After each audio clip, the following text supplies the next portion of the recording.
Good morning everyone, welcome to Ruhi's world. সকাল সকাল রুহির টিউশন এসে গেছে, স্যারের জন্য চা বানিয়ে এই বাড়ির সমস্ত কাজগুলো সেরে ফেললাম। আর ওয়েদারটা দেখুন মেঘ ছায়া।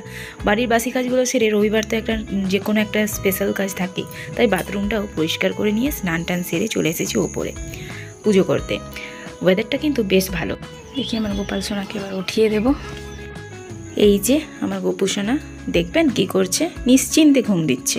এবার আমি গোপু সোনাকে ঘুম থেকে উঠিয়ে পুজোটা তাড়াতাড়ি সেরে ফেলি। এখানে দেখুন কেসু কি সুন্দর একটা লুচি বানিয়েছে। কে খাবে এটা? কাকে দিবি? দিদিকে। বাবা, দিদিকে কত ভালোবাসে। প্রসাদ নে, প্রসাদ নে, ফেলে দিলি তো, নে প্রসাদ নে, প্রসাদ।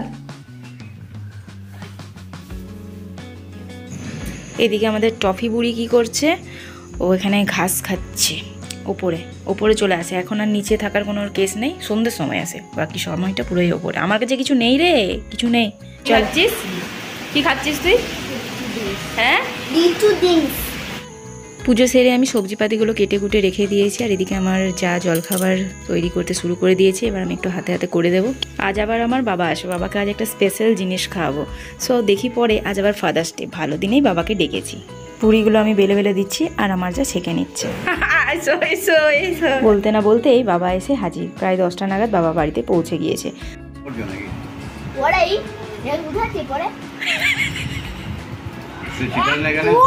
বাবা জিজ্ঞেস করেছে কেশব পড়ে কিনা, তাতে রুহির অ্যান্সার দেওয়ার ধরন দেখুন, পাকা বুড়ি একটা। বাবাকে মিষ্টি জল দেওয়ার পরেই দিয়ে দিলাম গরম গরম পুরি আর ঘুগনি।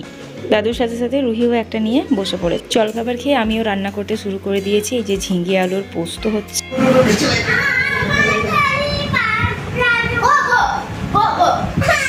কার দাদু?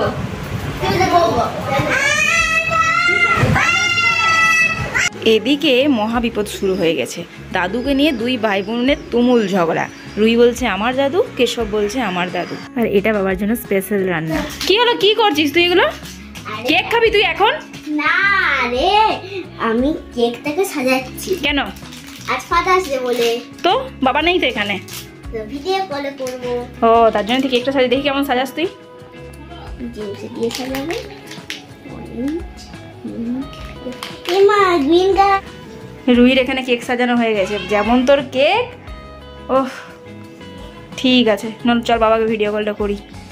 আর এই যে আমাদের লেদুরানির ঘুম দেখুন, বাবা বাবা, মানুষটির মতো শুয়ে আছে। হ্যাঁ, এটি এখনো নতুন জায়গা, এখানটাতে দেখেছি বেশ নিশ্চিন্ত মনে এভাবে ল্যাদ খেয়ে কখনো ঘুমিয়ে কাটিয়ে দেয়।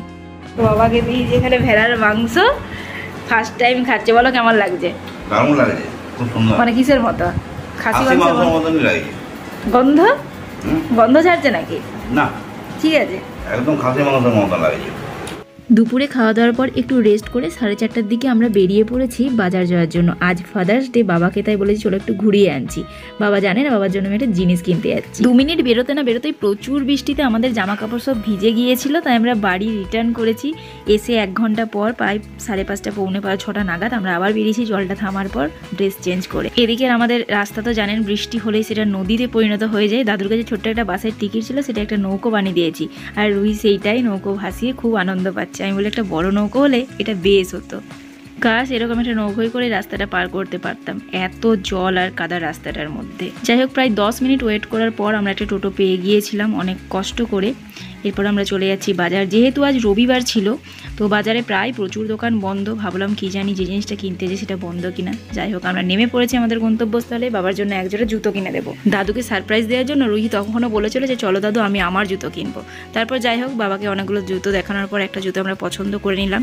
জুতো কেনার পর এবার আমরা চলে যাবো রুহির জন্য 2টো মালা কিনতে, কারণ স্পেশাল কিছু আসতে চলেছে। যাই হোক, দশকর্মার দোকানে আমরা চলে গেলাম মালা নিতে।